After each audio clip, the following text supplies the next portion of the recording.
Hello and welcome to Netflix versus Cinema, the podcast that goes to the cinema every week, watches a couple of things, stays at home, watches a couple of things on streaming platforms, puts them up against each other and sees where money has been better spent this week. Should we have bothered leaving our houses or just stayed on our sofas?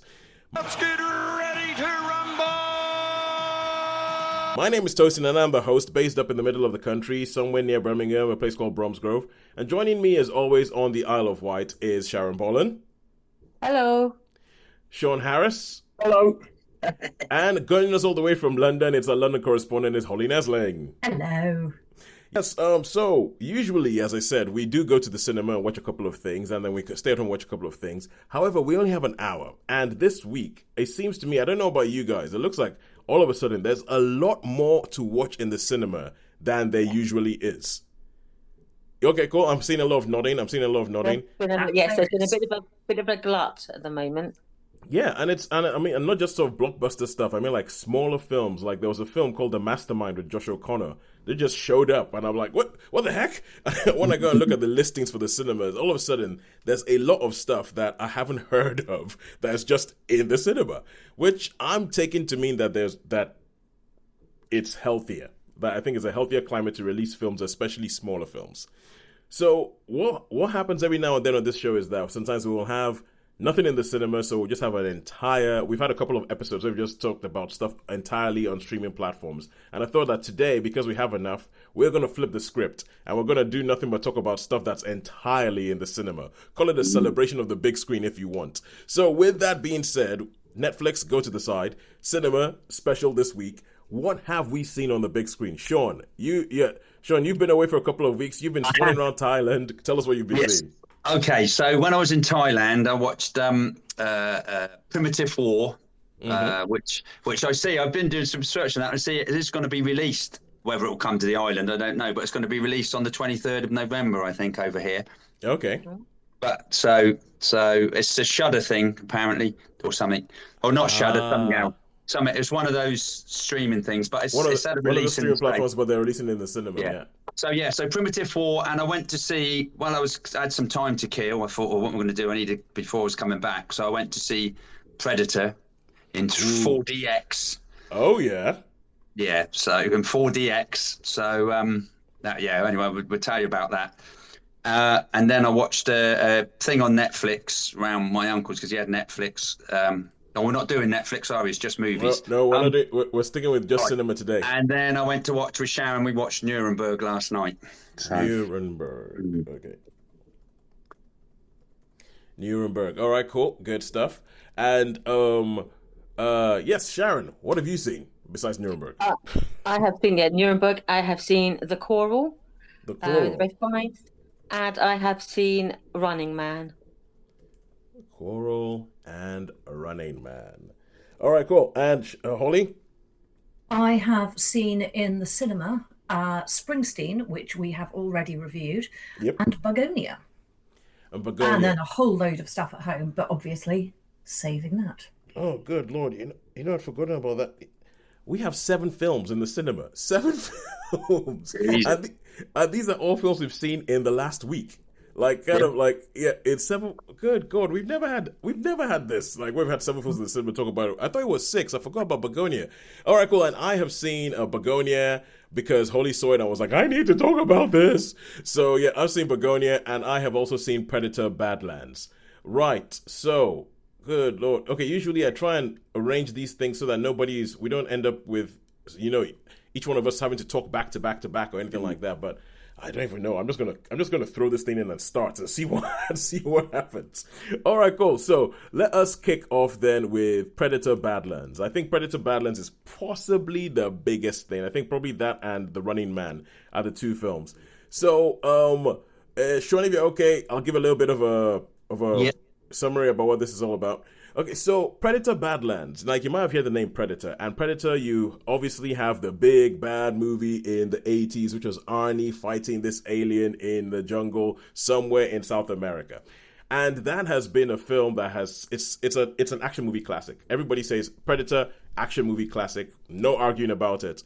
And there have been attempts over the years to make a Predator sequel. They had Predator 2. Then you had Predators, and you had Alien vs. Predator, and another Alien vs. Predator movie, and The Predator. Nothing's really stuck. And for a while, people were just kind of thinking, you know what, even when we got the original writer, Shane Black, to come back and write a film, it didn't really work. So they just thought we're just going to let this thing die.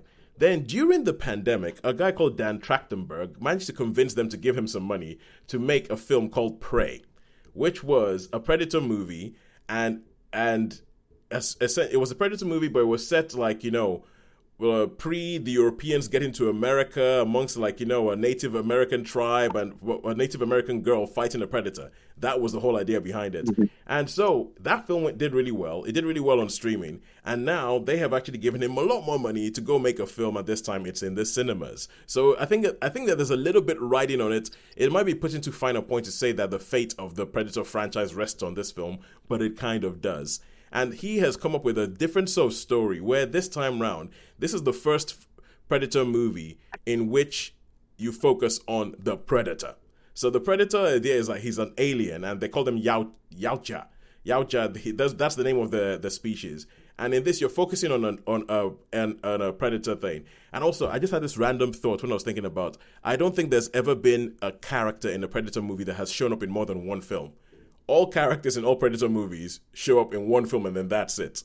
And I think about it. If anybody can think about it, I can think about whether there has been someone who's showed up in more than one Predator movies. Let me know, but I don't think there has been. And so so you meet this character, and this whole film, a lot of this is done in the Yautja language. So they've created this language, and you meet this guy on the home world, Yautja Prime. And you see that there's a clan of them, and they have this whole sort of like hierarchy of what goes on. And because they're like a hunter species, they value strength, and they value size, and they value all that kind of stuff. So if you're small, if you're weak, you're the runt of the litter. And you meet this character who is the runt of the litter, and his father is like, "You're rubbish. I don't want you. Get out of here." And his brother is like, "Yeah, we've got to do something." And through a whole bunch of shenanigans, he ends up going to a planet, which I think they call the Killer Planet. They call it the Killer Planet. And his idea was just to find this thing, catch this thing, and then finally he will be accepted back home. And I think the fact that they managed to do all of this in a language that's, I guess, technically doesn't exist, and have you follow the story, I think is actually quite impressive. And so he gets to this planet, and it's about him trying to track this thing down, trying to get this, and the whole thing of the thing is he going to be able to prove himself to his family? Shaun, what did you think of this?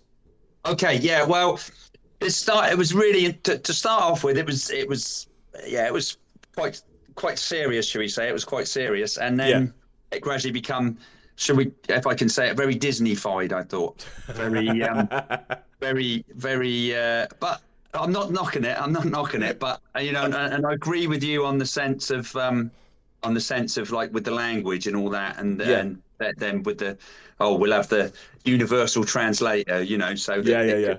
I mean, that was very convenient, but they got it in Star Trek, so, it's, I think you know what I mean with the Disney thing, with morals I think I know what you mean. Like the whole thing about I think it's almost it's like the F word when it comes to these films. The whole thing about family, the idea about family, the idea about getting together a motley crew and everything like that. So right. Yeah. You get together a motley crew that is sort of like just sort of scrabbled by people. This guy's on a quest and he's supposed to be doing the quest on his own, but then somehow this person joins it, and then this person joins it, and all that kind of stuff. And something that you do halfway through the film might just end up being the thing that saves your life later on. And I know what you mean. I know exactly what you mean. Yeah, and I mean, like the what was the name of the thing that couldn't be killed? That they I forget the name. The Nalisk. The Nalisk, the Nalisk. So, and the sort of offspring. So, so a bit of merchandise coming in there, I think. Well, the truth is, okay, let's go back to the whole thing, obviously, because movies is a business. And you know that they've been trying to make a Predator franchise for ages. They've been trying to make this thing into a franchise, and it hasn't really worked. And I have to say, I think Dan Trachtenberg, and Shaun might be handling some of I think he might have cracked it. I think they might have come up with a way of making this an actual viable franchise with action figures and all that kind of stuff. I think they might have cracked it. But crucially, I think that they have done it while making a very good film. Yeah, I'm not saying I'm not knocking the film, because it was really, really enjoyable. Yeah, we all know it wasn't the normal sort of like what you was expecting. It was probably to start with, wasn't it? You thought, oh, this was in the beginning, it was a bit. Yeah, well, sure. Holly, were you saying something? Yeah, I was just going to say Disney is effective for a reason, and Disney makes good films. Well, so, not something being so, Disneyfied. No, not so recently. Necessarily a bad thing. Not so recently. I mean, the live action remakes, those are just cynical money cash grabs, and they don't care if those films are good. They themselves don't care if those films are good. But I think this one, they have actually. Let me put it this way, right? I've pretty much just come out of the cinema before we started recording, come back here to what, and this is the first film that I've watched this year where I've actually thought, I'm really glad I'm watching this film. I'm really glad I saw this film because I loved this. I love the way that they did it. I love the fact that they because they're predators, and so they go, he's the runt of the litter, he's weak, he's still 6 foot tall, but because they're predators and they're like 7 foot tall, a 6 foot tall thing is like nothing. So he's still a formidable warrior. And I think that the planet that they went to, I feel like it's the most alien planet I've seen on screen for a while, where that whole idea, like there's a lot of shots of this planet that look like like a 1950s sci-fi book cover, where you have like an alien planet with like 3 suns, and you have like something in the distance, and there's something hanging off every overhang, and even the inventiveness of all the different creatures, because they do call this the killer planet, and there's this whole idea of like even the grass in this planet is trying to kill you. And so they do have all these different things, and I thought all of that was really, really, really well done.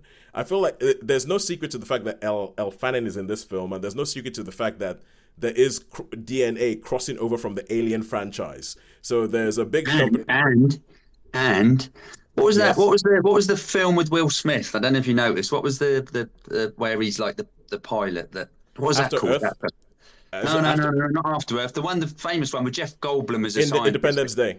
Independence Day. Did you notice like they have the skulls of different. Oh the skulls of the different things that they killed. Yeah. So I'm pretty sure one of them was from Independence Day. I think. Did not when notice. They went in the thing. Yeah, no, I know. I thought that's with the. Oh well, you know what? Heads. I'm just gonna have to go watch Predator Badlands again. Oh, woe is me. That, yeah. So. Woe is me. But that was the same as in Back to Predator 2. I know we're going off a bit of tangent there. Do you remember there was the alien skull hanging off? The alien skull hanging. That was the first time they put them through.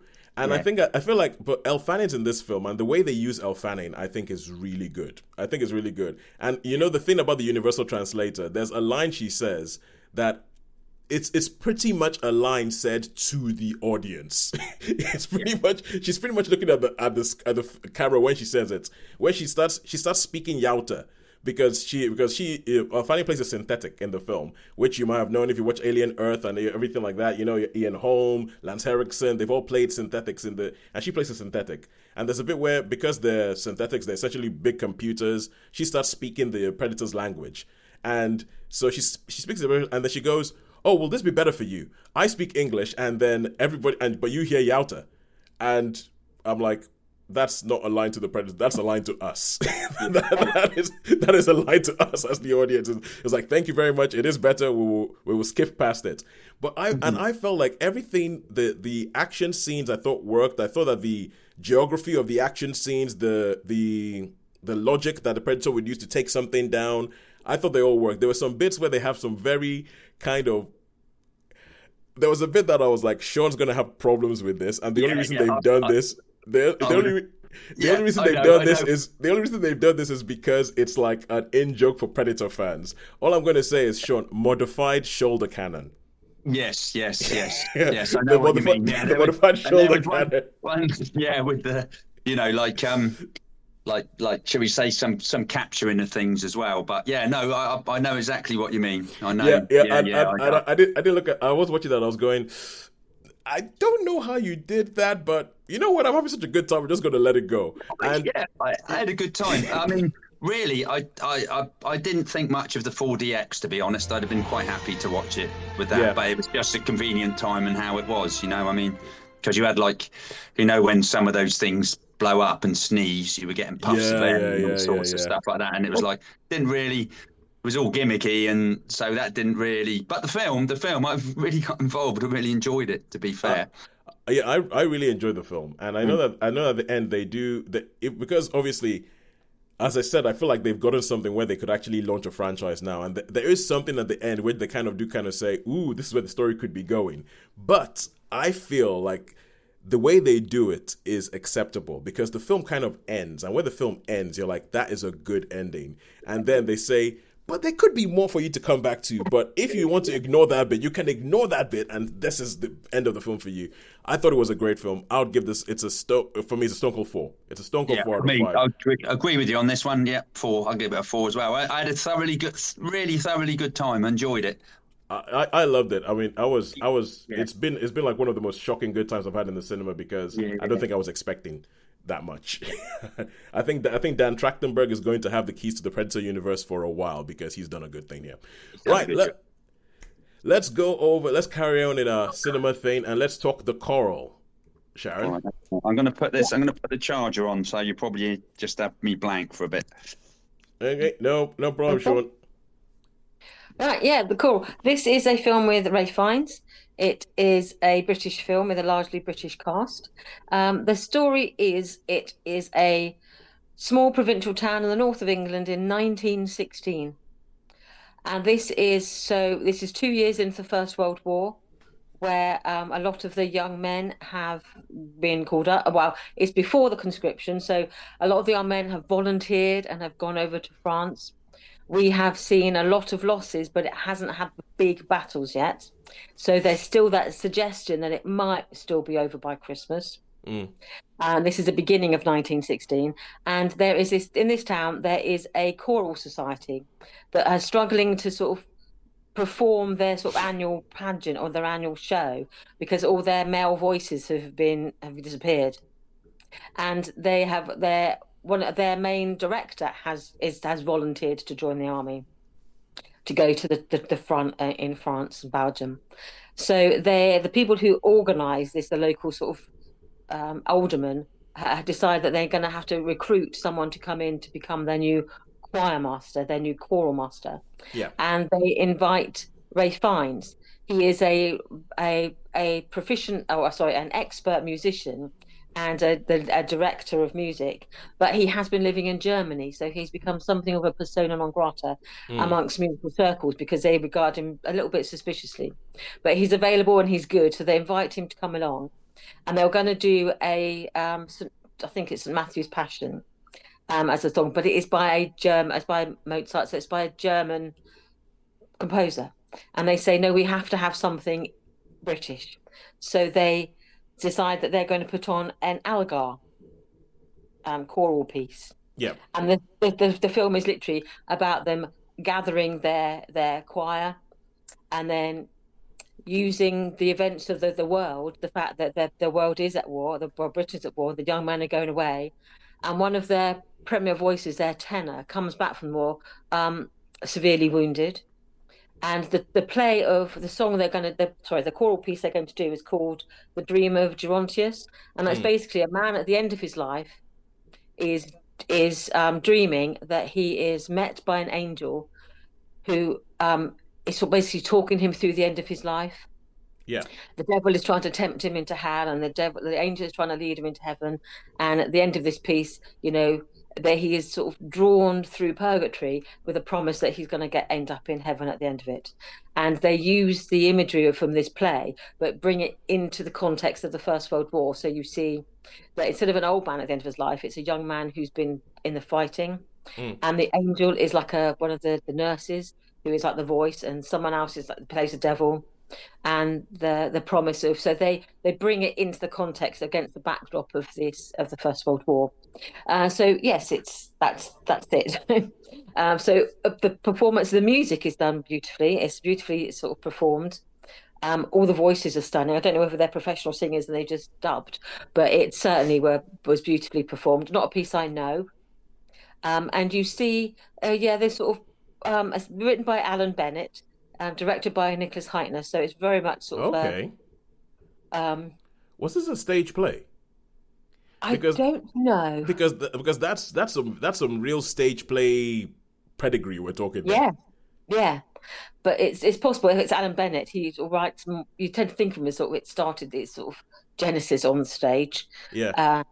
But yes, no. So it has his normal themes. Sort of suppressed homosexuality is in there. Yeah. These illicit relationships are in there. The fact that you have this sort of provincial town with sort of a slightly seedy underbelly. There's like the local sort of, I wouldn't like to call her prostitute because that sounds like a bit of a hard word, but let's just say she entertains gentlemen. Yep. And is sex paid worker. for her. Sex worker is the term we use nowadays. And it turns out that she has been entertaining a number of members of the choir. And it also deals with sort of young men, that whole almost like that maturity through sexual experience, that that you're not really a man until you've had some sort of sexual experience. So that is in there as well. So that and that also suggestion of we know what's to come, that we have that knowledge that the people in the piece don't. Yeah. So this at the beginning, halfway through the piece, you see that they introduce conscription. So you know then that there's no hiding place. But as soon as these boys hit, some of them are 17. They're working, but they're not old enough to join up. They're like, basically some of them are like treading water before they can join up the army. And then conscription is brought in, and they have to go when they're 18. So we know that the Somme hasn't happened yet. We know that Passchendaele hasn't happened yet, and we know that what is to come. And so when you see these young men, we don't know what their future is, but we can guess, that some of them it's going to be difficult. So it was quite moving. The music was beautiful. The performances were good. The feeling of mood it created was good. Very, very Alan Bennett. So you know what you're getting with it. The odd use of quite strong language when you're thinking, oh, okay, I'm not sure I don't hear that in a provincial town in 1916, but this is Alan Bennett we're talking about. He likes to sort of drop these expressions in, I suppose, just to jolt us out of our comfort zone. So no, I thought it was a really good piece. I really enjoyed it. How many stars? 4 stars. 4 stars for the choral. I mean, everything I've seen about this film has given me do you remember the film Brassed Off? Yes. It's given me very Brassed Off vibes, everything I've seen about this film. So the humour is more subtle, but it is there. There's humour in it. And there's that sort of northern grit and determination, and the sort of the appreciation of the arts when you wouldn't expect it necessarily. But definitely a 4-star from me. All right, cool. All right, well, 2 things. Number 1, I seem to have lost a film. We're talking Predator, Badlands, The Choral, Bugonia, Primitive War, The Running Man, Nuremberg. Is there one that I've missed? That sounded like 6 or 7. That is 6, yeah. No, that is 6 because earlier I thought I had 7. Okay, never mind. Okay. All right. Holly had Springsteen that she was just going to do a quick her views on. Okay, that might be the 7th. Okay, all right, cool. I'll carry on. Maybe someone will come back to us later. And the second thing I was going to say is Sharon, The Ballad of Wallace Island. Yes. It is now on Apple. It's now on Apple TV Plus. Oh, I'll go and watch it. When you said music, it made me think music. There was something about Sharon. Yes, Ballad of Wallace Island. So yeah, go have a good look at it. Okay, let's talk Bugonia. And this is Yorgos Lanthimos coming back with his muse of the moment, Emma Stone. Holly, tell us about Bugonia. So the film begins with, I think, I'm trying to remember the exact point of start, 2 young men who are clearly a little keen on conspiracy theories. Yes. Who are working out what they're going to do about the aliens. And obviously the aliens are a problem, as we all know, and they are preparing themselves. Simultaneously, Emma Stone is carrying around being the marvelous, successful CEO of a pharmaceutical company. Yeah. She is working very, very hard to give her employees a good work-life balance, because clearly there have been bad experiences in the past. And at 6:05, you can go home. You absolutely don't have to stay unless you want to stay, but you can go home. Please go home if you want to, but you don't have to. And she's working very hard in inverted commas. Yeah. Yes. So she is, carrying on about her own business, doing her yoga and her martial arts training, and drinking her matcha, and living a very lovely, healthful life with very fancy vehicles and all that jazz.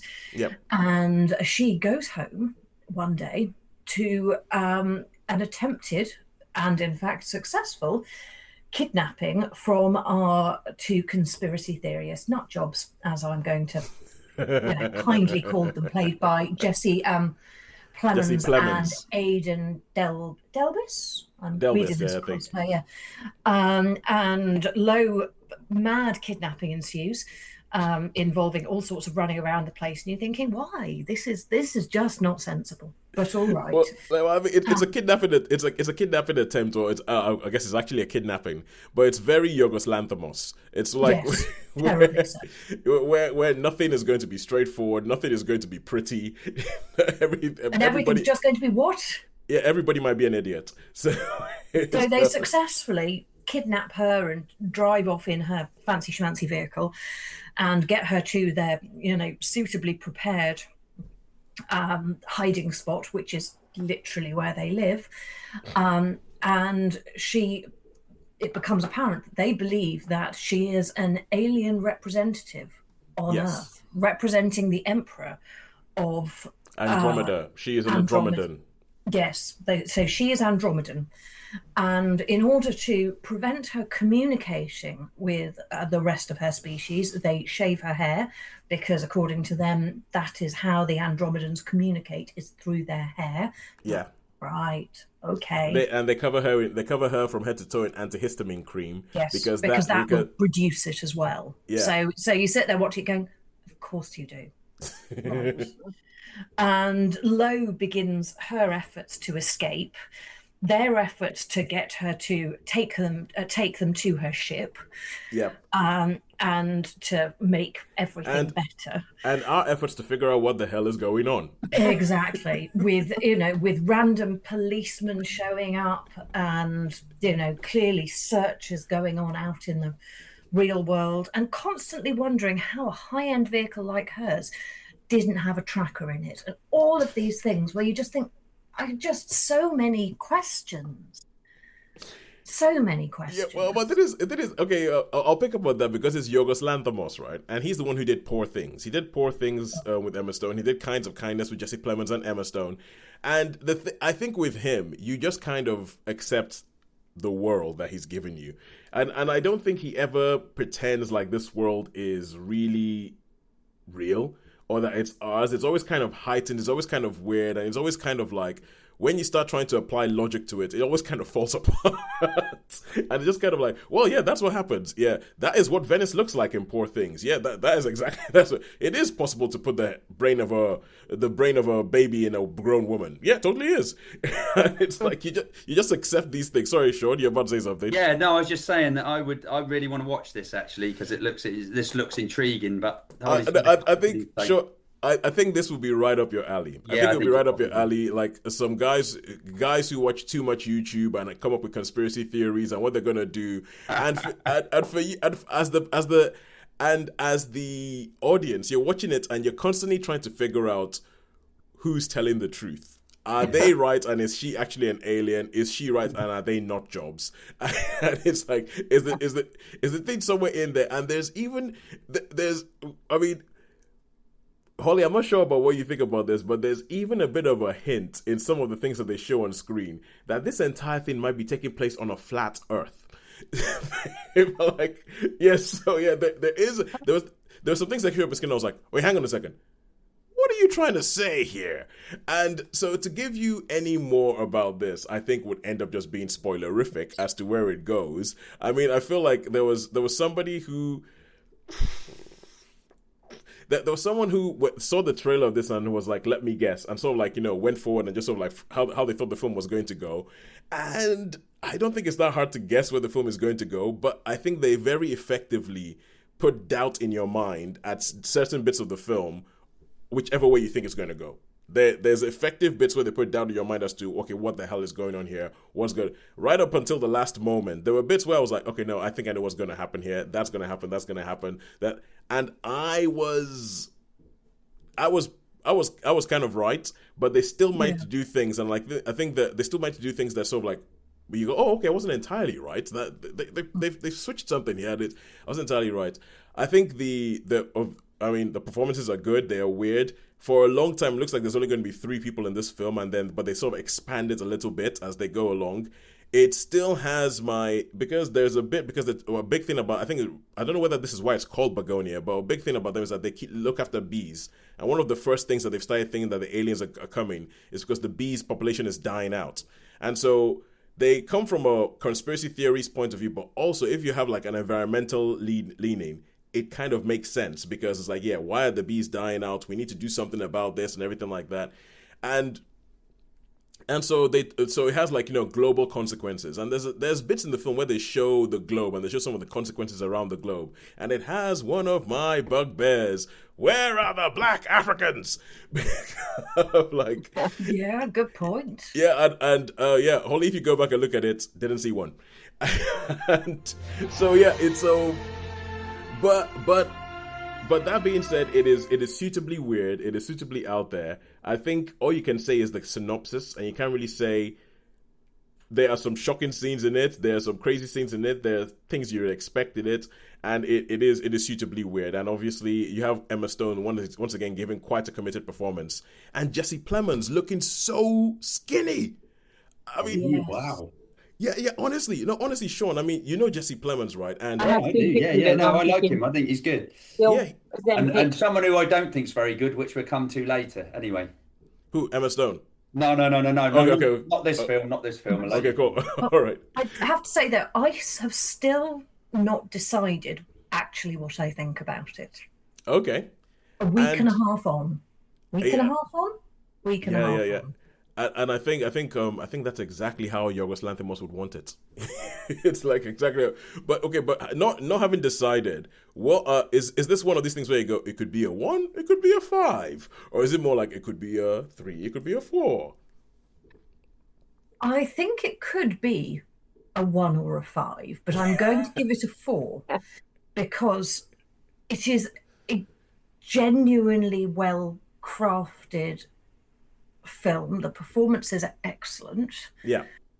There are lots of things that annoyed me about it, like of course there aren't trackers in really, really high-end cars of CEOs, and there's no CCTV cameras. Yeah. But setting aside my, natural questions about, why these clearly sensible things are not there, it is really well put together, really well acted. It's well directed. Yeah, there are a couple of bits where you feel like people are being conveniently stupid, and but the thing is, like, it's such a weird tone of the film that you're not sure whether they're just being conveniently stupid or whether that's just whatever the particular ailment, if you want to call it that, would make them act like that. Because I'm like,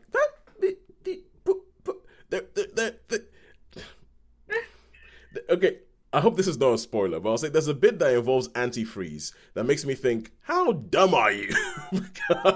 Yes. That made me think, how just how dumb are you? But yeah, anyway, I think I would give it, I think I'm going to go with the 3.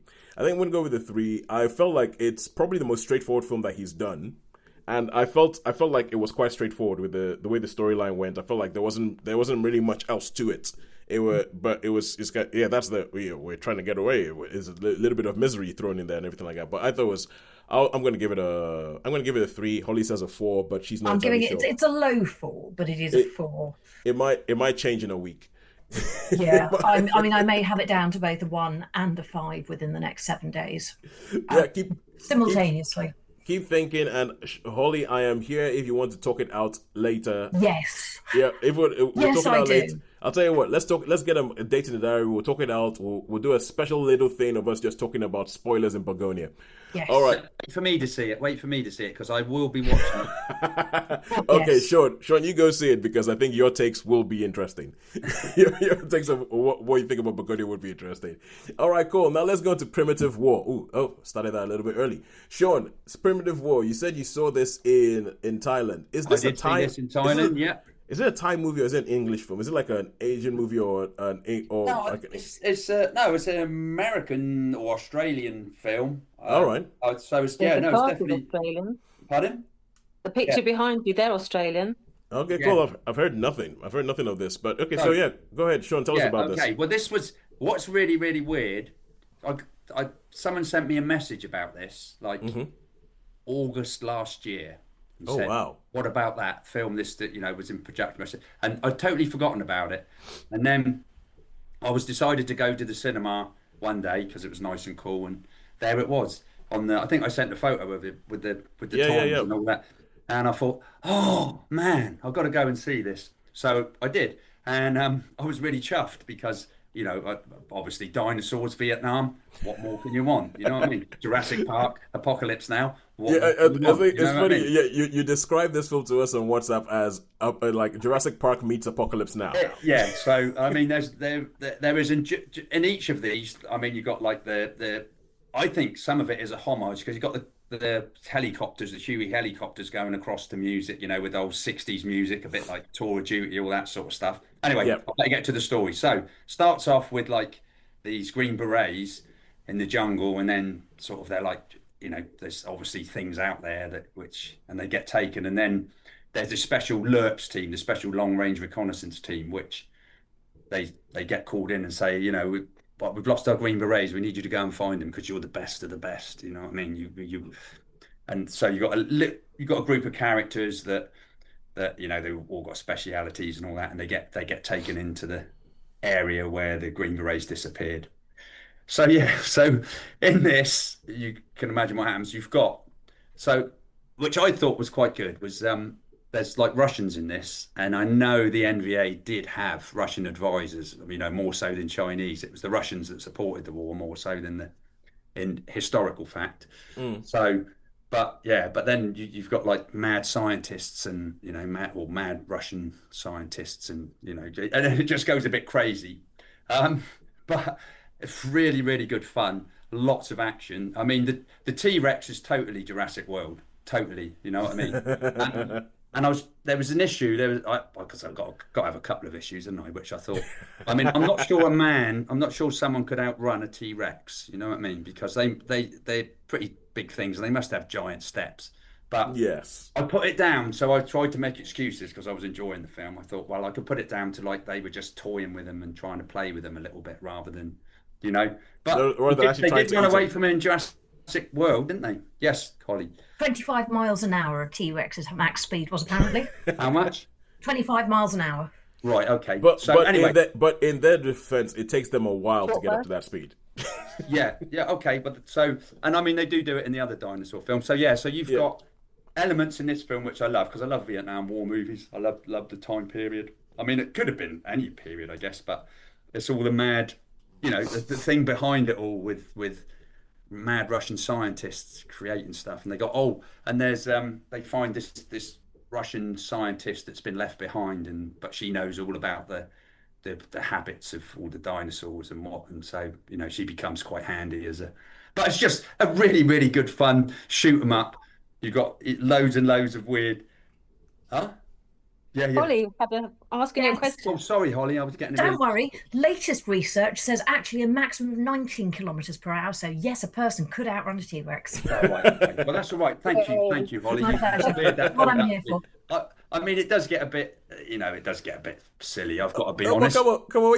I mean, and then I suppose dinosaurs. Sure. Yeah. When you say Apocalypse Now plus Jurassic Park, you expect silly. I'm not going there for Oscar Bates. I want silly when I hear that. When I hear that thing, I want silly. That's it. You want value for Guanji, but in the Vietnam War, don't you? That's what you and I mean, it's really, really well produced. I mean, it's it's not terrible CGI or anything. It's quite to be fair, it's really well produced. I think really well put together. And as I say, it's just a whole shoot 'em up fest, and explosions and all different types of dinosaurs. Ones that run away and ones that fight in the herd. Some with feathers. They find like giant. This must be an ostrich. You know what I mean? I didn't know there was ostriches in Vietnam, sort of thing. So really, really good fun movie, right up my street.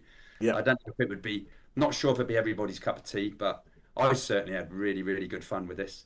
And I mean, that's what inspired me to go and see The Predator while I was waiting. I think was because I just thought, do you know what? Yeah, I had a good time. I had a really, really good time. So I mean, all right. So how many stars would you be looking at? 4 stars. Oh, good. For me, yeah. I mean, a lot of other people might not give it pardon? Wowzers. I'm like, cinema is fighting. It is big time. Yeah. So, yeah. Cinema, oh man, this almost makes me wish we had enough time to come up and put stuff from Netflix up against this, because this is one of the strongest weeks in cinema we have seen possibly ever. We're on 4 films, and and each one of them has got at least a 4. Oh, good Lord. Okay, so, but apparently Primitive War is based on a book. Based on a book, a 2017 self-published novel. So, okay, well done. Understand me, self-published, really? I know. Shocking. Wait, okay, look, Holly, what about dinosaurs during the Vietnam War says self-published to you? I mean, what about that sentence says self-published? It sounds very mainstream. I think publishers lining up. I can see HarperCollins all over that. But yes. All right. So now let's talk The Running Man. Sharon, you saw this, and you saw this. I think you saw it last week when it was a preview, but the film's actually out now as we record.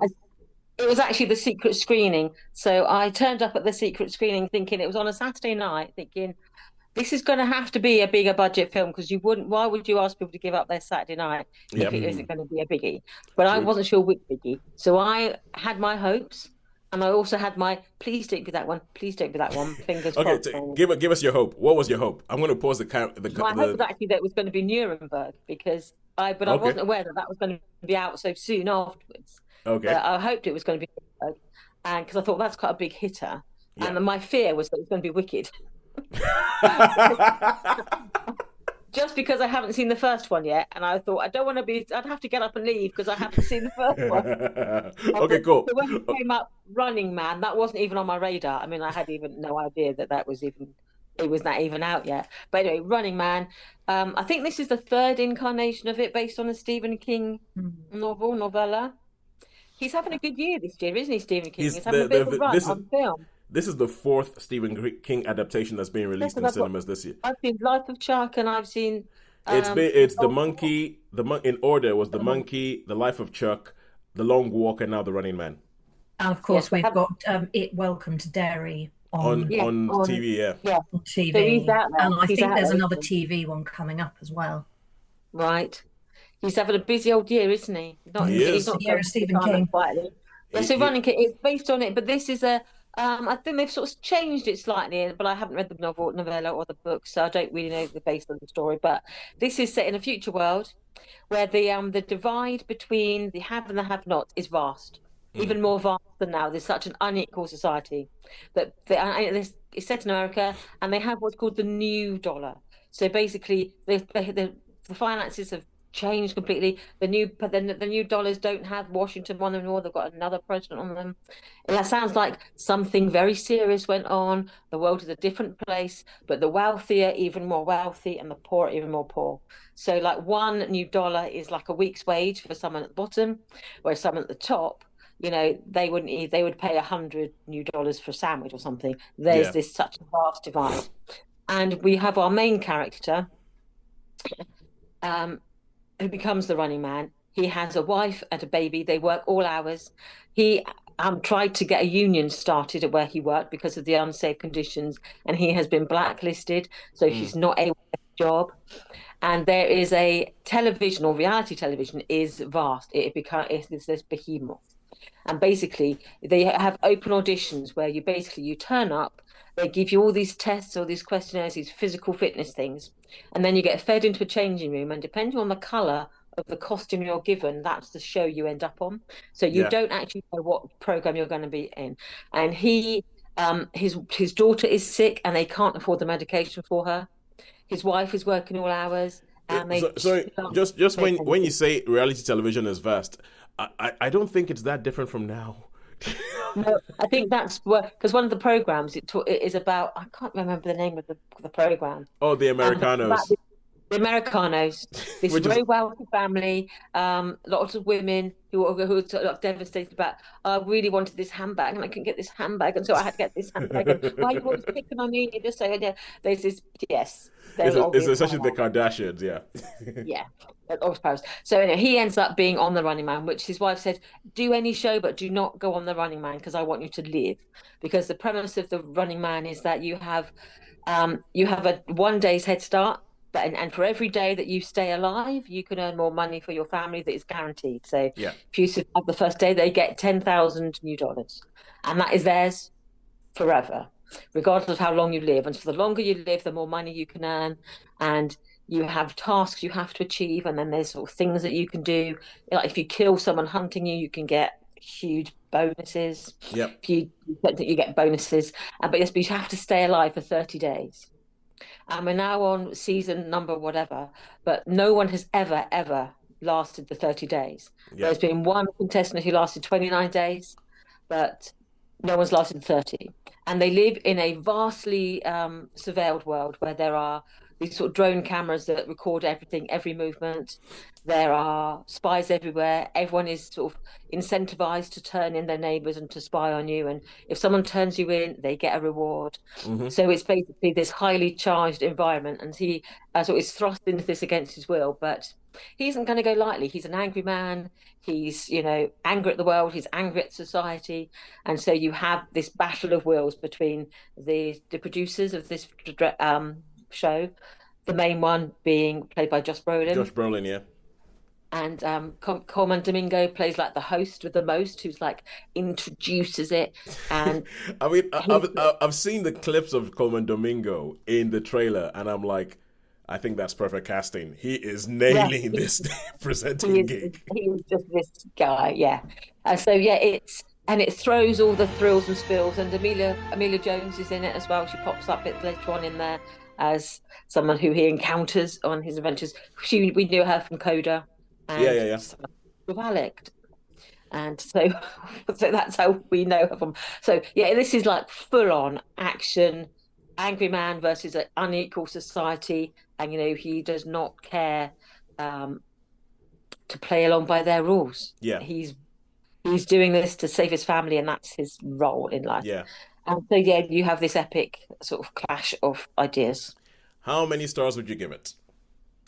I actually enjoyed it. Was in terms of, what it is. So part of me thinking, do I want to overthink it? But like, if you're going to give sort of like Predator 4 stars, and think I'm inclined to give it a 4-star as well, just because it really engaged me for the whole time. Because I wasn't expecting it. It was like, surprise! You're going to watch Running Man. I had no expectations, so yeah. I found myself really actually entertained for the whole thing. Wasn't aware of the passing of time. It felt satisfying. It felt complete in that when I was watching it, I was like, "Gah, you baddies, piss boo hiss, you goodies, yeah." And so I was like a pantomime, but on screen. So for me, I enjoyed it. So for that reason, I'd probably give it a 4. Shaun? Is this directed by Edgar Wright? It is directed by Edgar Wright. Oh, well, I'm going to love it then. So this will be on my radar list. There is humour. He gets caught in these situations where you think, okay, get out of that one. And then it's novel and intriguing how they do. He sort of escapes each time. A couple of things. Okay, Shaun, you say that you love it because it's Edgar Wright. Have you ever watched Scott Pilgrim versus the World? Yes, I have. The guitar. Okay, cool. And you like that one? Okay, cool. Yeah, in that case, I like that one. Yeah. And also, Michael Cera, and he was in Scott Pilgrim, wasn't he? Yeah, Michael Cera's and he's also in this as well. He's also in The Running Man. Yeah. Cool. I don't know for sure, but the trailers make it look like it's a smaller role. But it's Yeah, I was saying more of a cameo. Yeah, he was supposed to be the next big thing, wasn't he? He was expected to be the next big thing, but never really. It was Michael Cera. I mean, I think if Scott Pilgrim was it the seven girlfriends? I seem to remember. I mean, it was the seven deadly exes. And he was in like Juno as well, wasn't he? As like the young love interest in Juno. Yeah, I still think that he's got a great career, but like if Scott Pilgrim had been the hit that everybody had expected it to be, he would have been on another level. But so it's a bit like Taylor Kitsch and John Carter. Yeah, but like if that had been the hit that everybody expected, and arguably it should have been, But and also the other thing I wanted to say is like people have said that with this, Stephen King as essentially is a prophet because he sort of like predicted what nowadays is, because there's a lot of stuff that he said in the original Running Man that's just essentially life now. And also the Shaun, you reviewed a film called Jackpot on Amazon Prime. Yeah. And I think Jackpot essentially is an unofficial remake of the Running Man. Yeah. No, but that was fun. That one. That was that was fun. Was that Aqua? With Aquafina and John Cena. Yeah. That's it. Yeah, that was fun. The format of the game show in that is almost identical to the original format of the Running Man in the book, as opposed to the one that was in the Arnold Schwarzenegger movie. But anyway, let us move on to the final film this week before we get out of here, and that is Nuremberg, the final thing in cinema that we've seen, and that is Nuremberg. And Sharon and Shaun saw this. Who wants to give us a quick prezi about it? Do you mind if I just do? I'm going to do a lightning one because I think we want to talk about this film rather than what it was about. So I'm going to really summarize it really quickly. Okay. This is about it follows the surrender into Allied hands of the second in command of the Third Reich, Hermann Göring. He was one of the few top Nazis who was ever actually captured after the war. Most of them sort of suicided. He is arrested, and they're trying to go through the process of, is there a precedent for actually putting these Nazi war criminals on trial? Because it's never happened before. Normally, the victors normally execute the severe, people who commit crimes. Yeah. They don't tend to put them on trial. So this was like a new precedent in actually having a war crimes trial. But the main focus of the story is the relationship between Göring and his psychiatrist, who's sent in basically to see if they can understand the mind of this monster, but find enough information to prosecute him for war crimes and crimes against humanity and crimes against world peace. So that's it. Now, you've got Russell Crowe as a behemoth of Hermann Göring, who himself was a big man. Yep. So he's a man playing this big character. You've got Rami Malek playing the psychiatrist. And then you've got a lot of big hitters who play some of the sort of the secondary roles. Yeah. But the focus is of these two, Rami Malek versus Russell Crowe. Now, my big point, and I said this to Shaun yesterday, I have a problem with a film that makes Hermann Göring sympathetic. I don't know if that was their intention. I feel that their intention was to say monsters, people who commit these crimes, are not set apart. They're not like, look at them up there. I'm glad I'm not like that. Yeah. They're saying, monsters walk among us. Yeah. We have it within us as part of the human condition to do monstrous things. Yeah. And by sort of saying to these people, they were just monsters. We are like detaching ourselves from that sort of corporate responsibility for the crimes that humanity does against humanity. Yeah. But what it ended up doing, that was what I think they were intending to do. But what I think they ended up doing was, by fleshing out the character of Hermann Göring so much, making him a loving father, he was, making him as like an affectionate husband, he was. But he was also one of the masterminds behind the final solution. Yeah. And by humanizing him so much, I think they've almost made him more sympathetic than the Allies. And in some points, by trying to point out in the film that actually the Allies weren't all perfect, because, hey, they made a mistake, or they had strategies, or they did things that, weren't blameless. By trying to sort of shine that light, saying actually we are all capable of doing these monstrous things, but actually they are the ones who actually did it. By humanizing him, I think they've actually made him a sympathetic character, which was something I felt, as having watched it, I was not comfortable with that. Shawnee, I'm out. That's me out for the time being. That's it. Yeah, no, I know you were really, that was the real big bugbear for you. My big bugbear was Rami Malek. He cannot act to save his life. I have not seen him in one decent film. He is absolutely pants. It's ridiculous. And he goes to the top. He goes to the top of the hated actors tree. Oh, good Lord! Shaun, we're running out of branches on your hated actors tree. I'm sorry. Even Sharon, you got to admit, Sharon, he was awful. Well, that was why the contrast, because you see. Russell Crowe sort of imbue this character with sort of humanity, with humor, with sort of that warmth. You can see that love of his family. You can see, and then then he's up against this sort of almost like blank canvas where you don't feel that sort of that the battle of equals. There's this unequal battle, and in the film he's sort of like, you can see how he's like a master manipulator, and it almost feels like that's what's happened in the film, that he completely overshadows Rami Malek. He's just left. I will give you that. Rami Malek is quite a cold presence. Rami Malek is not somebody you want to. I didn't like him in Oppenheimer. I didn't like him in most things I've seen him in. How about Twilight, Breaking Dawn Part 2? Oh, he's even bad in that one. I mean, I'm not keen on Twilight, but I remember that one. A film that we know Shaun has very intimate knowledge of, the second Twilight movie, the second part of the Twilight saga, the fifth Twilight movie. That's the big battle, isn't it? That's a big battle. And is he one of the Romanians or something? One of the Romanians? He's ripped off. Anyway. Yeah, I think I do feel like you're a bit onto a loser if you're casting Rami Malek as a character you're supposed to warm to. Yes. But yeah, no, also, I thought in this film there was a lot of, like, I don't know, what do you call them, subplot, or just like things that were unnecessary. Yeah, that make no sense, yeah. They didn't need to be, what was the point of them? You know, like they go, oh yeah, I'll go and visit, you know, these people. Why are they in it? We just want to see about the trial, you know? Why would you suddenly... Yeah. The most powerful part of it was the trial, and the most powerful part of the most powerful part was seeing real footage. And that sort of left you sort of stunned into silence, really, when you're watching it. And I can feel myself, the impact of those images renders the rest of the film, you know, it's sort of slightly uncomfortable setting. You're seeing these sort of deeply disturbing images that were shown at the Nuremberg trials to show the depth of what happened. And yet it's against a backdrop where it's almost showing Goering as being, you know... Yeah. It's... Wow. The whole point where we're supposed to get that realization. There's one scene where we're supposed to sort of go, my eyes are on, you know, the scales have dropped from my eyes. I see him for what he is. It doesn't really work because there's one scene in the courtroom where they're all like, something happens and they all go, yeah, we've got him.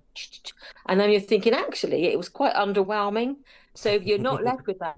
Yes, the monster is unmasked. I thought that moment didn't really deliver. Yeah. And so for me, I feel that the intentions might have been there, but the intent versus the delivery, I think I felt it lacked. And in some ways I felt it was doing that trial a misservice. Yeah. Right. So how many stars? I mean, you know, well, yeah, I mean, this was, I think this was something I was quite looking forward to, and I was majorly disappointed. All right, and as I say, Rami Malek goes above Jason Clarke. So I've just literally written down a list because I think we need to keep a list of this thing. I've got Rami Malek, Jason Clarke, Stanley Tucci. I was going to say, where's Stanley Tucci in this? Yeah, well, he's like third at the moment. Although I'm sure there must be someone else who's you know. I feel like the way Shaun is talking about is like Shaun is like, Rami Malek has actually just convinced me that Stanley Tucci's a good actor. That's how much I know. Yeah, well, there you go. So yeah, for me, I don't know, Sharon, what do you reckon? I mean, well, I'm torn between a 2 and a 3. I'm exactly the same. Because I felt the content, some of it, I just didn't think it delivered. But I think Russell Crowe has delivered his best performance in years. Oh wow! I really think he carried this film completely, which is unfortunate because he played a Nazi and a notorious. I'm going to agree. It's a 2 because there was a lot of unnecessary padding out, which you didn't need. You didn't need, you know, if we wanted to see a trial, and it would have been nice. I mean, the thing is, it did focus on Hermann Goering, and yet they're not really. You didn't really see any of the others, did you? Really? They like Rudolf Hess is introduced, but then they do nothing with it. Some of the other, because there were 22 men were tried on at the same time, because they weren't like the big names. Like they make a big point of saying, like, Admiral Donitz, he's the one who did all this. He's going to be on trial. Never mentioned again. Yeah. And then this person, he's like this great Nazi. This is what he's done. This is what he's guilty of. Never see him again. Yeah. So it's a wasted opportunity, really. But I would say, in some ways, I was thinking I was toying with the 3 because I think Russell Crowe deserved a star just for himself. But I think really it's 2. For me, it's 2. It's big disappointment, and that's a shame. It's a shame because we've had such a good run. We had a really good run in cinema this week. So in our cinema special, this is a really, really good run. Where as I said, but Nuremberg, and but although this film, it does. Looking at the cast and looking at everything, and looking at the subject and looking at the time of year, this film stinks of try-hard Oscar bait. Yeah, and it was released. We saw it on Remembrance Day, so again, it was just did not sit well. It just did not sit well with me. All right, okay, cool. So 2 stars for Nuremberg. We'll try and get Sharon's temperature to come down a bit, like get your blood to stop boiling, and just sort of like, and leave Nuremberg where it is. So that is it for this week. Come back next week when we will be back to normal service, where there'll probably be nothing in the cinema. But next week, I'm not. There's a secret screening, but it's on the Wednesday at 7 or 7:30. So we'll probably have to be next week. We'll be quite quick because I wouldn't mind seeing the. No problem. Get that. We can do quick. I mean, the fact that we've had 6 films to talk about this week makes me, and possibly a 7th that I've forgotten about, which will come back next week, makes me think that next week might be a desert. So, well, I'm going to say I'll be watching. We could mention I'm going to see Bugonia, and I shall watch The Running Man, and I'm sure there's some other stuff. So yeah, I plan to catch up with The Running Man. It was just your thoughts on Springsteen. Yeah, really liked Springsteen.